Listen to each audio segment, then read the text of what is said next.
Psoriasis ऐसी बीमारी जो जीवन को एकदम दूभर बनाती है, जीवन में से हंसी खुशी मजाक मस्ती उसको ख़त्म करती है, रोगी को डिप्रेशन, तनाव और सोशल स्टिग्मा में डालती है।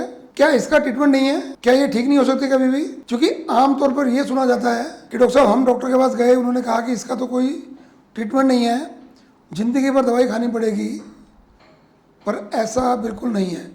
शुरू में मुझे भी लगता था कि ऐसा ही होगा कि इसका कोई ट्रीटमेंट नहीं है। तो हमने इसमें खूब चिंतन मनन किया, मंथन किया, खूब स्टडी की, खूब रिसर्च की।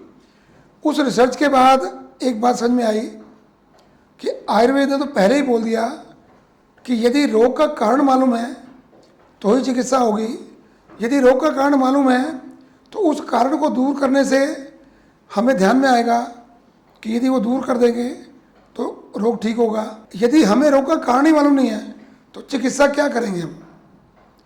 तो हमने काम करना शुरू किया कॉज ऑफ डिजीज़ पे। जब कॉज ऑफ डिजीज़ पे काम करना शुरू किया तो रिजल्ट इतने अच्छे मिले। उसके साथ साथ हमने अपने अनुभव से कुछ दवाइयाँ जो सिम्टोमेटिक ट्रीटमेंट में बनाई गई थी उनको हमने छोड़ा। हमने काम करना शुरू किया पेशेंट के लाइफ स्टाइल पे, पेशेंट के डाइट स्टाइल पे, पेशेंट के वर्किंग ऑर्डर पे। और आयुर्वेद ने एक बात और कही कि आयुर्वेद चिकित्सा दो प्रकार की है। एक शमन चिकित्सा जो रोग को शांत करती है, पैसिफाई करती है, पर रोग का कारण शरीर में रह जाता है। और दूसरा है शोधन चिकित्सा जिसमें रोग के कारण को शरीर से जड़ मूल से निकाल दिया जाता है। तो हमने ज़्यादा फोकस किया शोधन चिकित्सा पे।